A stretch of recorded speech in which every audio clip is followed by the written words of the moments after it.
boost you guys got back, how important was it at home to come out early, especially in that second inning, put up a 4 spot, and knock Darvish out of the game? Sure. No, I mean, four runs in an inning in any game is big. 4 runs in the World Series is huge. You get that kind of momentum started, get the crowd into it, have the lead, puts a ton of pressure on the other dugout. So obviously the quality of our bats tonight were incredible. So I think that's more of our identity. That's what we're about. And to see it carry over, from the last game to this game was welcome. To your right, AJ, 4 rows back. AJ, what was the conversation like when you went out in the third inning to talk to Lance, and what did you think about the way he worked himself out of that situation? Lance, it just looked like he fell apart mechanically, and just his command fell apart, 3 walks in a row and created his own mess. And I don't know if it was the layoff with the big inning or if it was just some poorly executed pitches, but we just wanted to settle him down.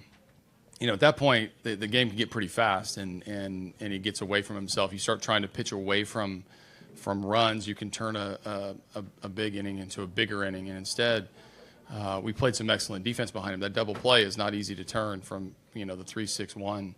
The way we play, the shift we play, the feels like the game is getting back into their favor a little bit. For us to end with 1 run in that inning was a tribute to Lance being able to control his emotions and just make a pitch at a time. To your left, AJ, Joe. Mm-hmm. Skipper, you, Darvish, had pitched very well here previously. The team sure got to him early. Yeah. Was there a certain hitting approach in the lineup, certain let's do's and let's don'ts that really worked well against him today? I think today, 2 things stood out to me. One, he had a hard time landing his slider. He didn't have his normal slider in the strike zone, and so we didn't chase, and he couldn't really get it for a strike. It was backing up on him. It was all over the place. So when you can essentially disregard a pitch, that will go advantage to the hitter. And then I think once we had some hitter counts, we put some pretty good swings on some pitches. We hit his fastball, which was really good. He started throwing a few more changeups and just trying to disrupt us, a few slower breaking balls. So it looked like he was out of sorts based on how he's pitched in the last month. I think our discipline, our approach was very, very, very refined to just getting a good fastball to hit once we thought his slider and his cutter weren't as effective. 4 rows back, Kevin. AJ, this is a team you guys haven't seen a ton of, but now you've seen their entire bullpen, most of those guys, multiple times. How does that help you going forward? And if you can, as a manager, how does that hurt Davey? Well, I don't know his bullpen the way he knows his bullpen, so I think how it hurts him is going to be on his side. But, for us, I mean, the quicker you can get into a bullpen, the more looks you get at a guy, the more comfortable guys are. It's not always easier. That doesn't guarantee success the next time. But whether it's fatigue, whether it's pitch recognition, whether it's just being more familiar with their bullpen, that's helpful. Now, they're a pretty good bullpen, so I don't be careful what you wish for. You keep bringing some of the big boys in. They've had some pretty good seasons, so I think it's about leverage. It's about he's been trying to match up, and he's done it pretty remarkably with where the numbers are. But I think our players have responded into the competition and put up some good at bats at the key times. But it doesn't make Game 4 any easier against their bullpen. It's still an elite bullpen. Allison and then Richard to your left. AJ Gurriel and wait a minute, sorry. Okay, Gurriel had a really good game. You just kind of address his contributions, and also Josh Reddick and just what he's meant. Yeah, the good part of our lineup is that we can score from anywhere, and we have really good hitters up and down the lineup. And our bottom of our order, especially in the big inning, we just put good at bat after good at bat after good at bat, and we just missed an explosive at bat from George later in the game. But wherever we are in the lineup, we feel like we have a good chance to get on base early, and somebody behind him can drive him in. So Yuli's been very good for us. He's a professional hitter who can hit any pitch, any count, any place in the ballpark. Getting his kick started today with the home run was huge. Josh Reddick coming back from a difficult championship series in a difficult first night. Has really responded with some quality at bats, kind of what we're used to seeing. And tomorrow it might be somebody different. Yesterday, Game 2 it was Springer. Game 3 it's Reddick and Gurriel. Tomorrow, maybe somebody completely different. Richard.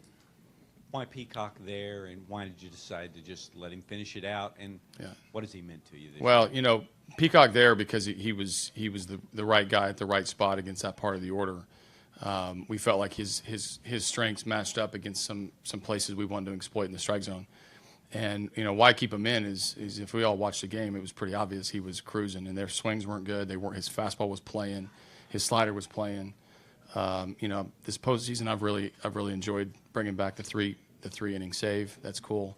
And just there was no reason to take him out. I mean, he was in complete control of every at bat. So why not leave him in? And what has he meant? He's been a lot for us. Starting out in the bullpen, going into the rotation was arguably our best starter for a period of the season. Got squeezed into this bullpen role. Even have taken a little bit of a step back with some misexecuted pitches, bounces back with some really, really good outings, and got his first career save in the World Series. He'll remember it forever. So you have to go back to the other guys tomorrow, and you still talk about your confidence in them. Yeah. Not really. I mean, it's about getting 27 outs. I mean, at this point, if they didn't see Peacock pitching well, then they should watch the game too. I mean, I love our bullpen, and our bullpen's going to get outs, but this is a race to 27 outs with the lead. So when the guy's doing his job, there's only so much explanation I need to give. In the second row here. AJ, in the fourth, Puig's single brushes off of Bregman's glove and lands into no man's land. Carlos Correa gets to that ball, cuts him down at second in an attempt to stretch it out into a double. Yep. What does that play – do you think that play has any effect on the outcome of the game? And what does it mean to you when one of your best players is given 110%? Sure. Well, obviously the runner on second would have been rough just to start, because anytime a runner gets in scoring position in the playoffs, that anxiousness comes, that anxiety comes. So, this ballpark, we're very aware with the angles and what plays to keep playing. And our guy, I'm proud of Carlos for continuing to play, just complete the play. It's something that we talk about, from the beginning of spring training all through now, is you got to complete the play. That's an example of it. And again, I think the awareness, any ball that goes inside the line but hooking a little bit has a chance to catch that corner. You see it in Fenway, you see it here. Being familiar with your own ballpark was a huge advantage. Kevin. AJ, it appears that Gurriel kind of made a racist gesture towards Darvish. First of all, you're aware of it, and your thoughts on this happening in the World Series? I am aware of it. Obviously the game just ended. I've barely been briefed on it, so I think he's going to have a statement. I know he's remorseful. But other than that, I don't know a lot. I came into my office and then came into here. So I do know that he's remorseful, but I think he's going to have a statement.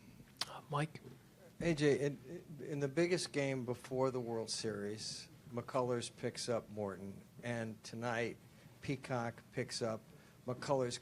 Coming into this, did you see a scenario where you could get through a game with two starting pitchers, basically? Yeah, I mean, maybe it's not the perfect ideal because we're not used to it and we haven't seen it a lot, and you don't know how the guys are going to respond out of the pen. I think the unknown is bringing a starter into the game out of the pen. I mean, when it doesn't go well, it feels like they weren't prepared. When it does go well, we get to the next game. So the quality of the pitchers, we absolutely thought we could get through games like this. It wasn't mapped out this way. Just when you map out a game plan, it could have gone completely differently.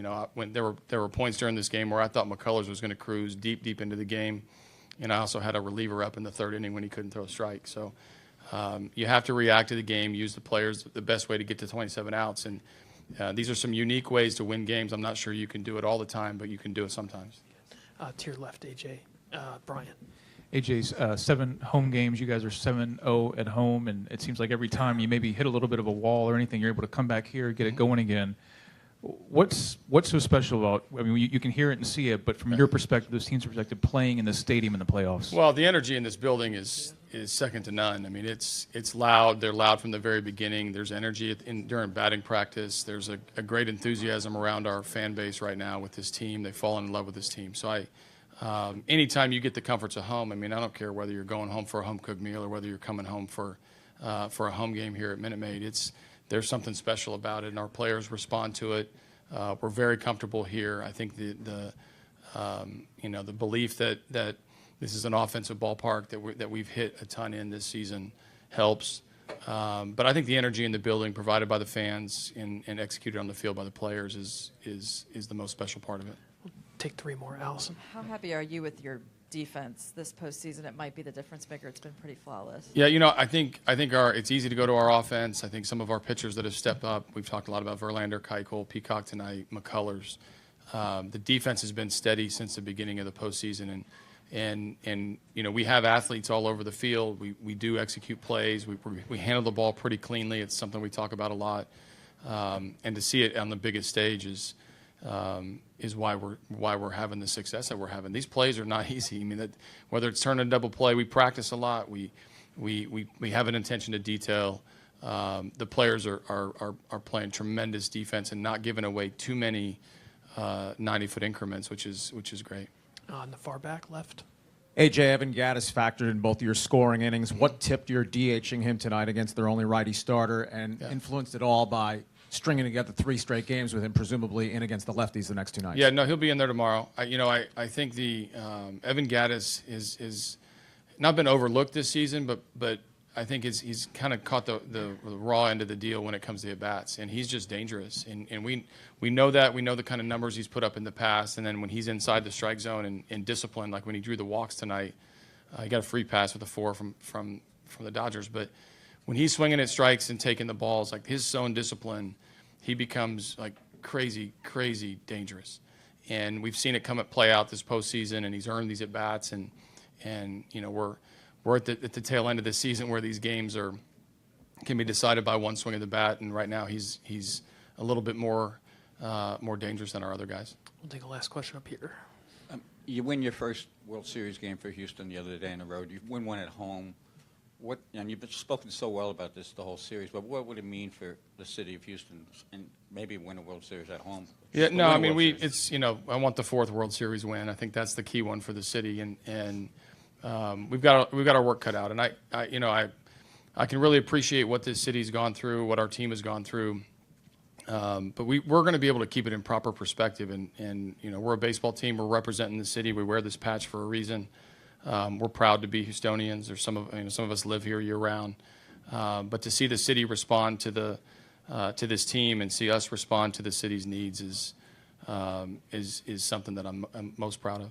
Thanks, AJ. I think a couple of your players are here now. Lance McCullers.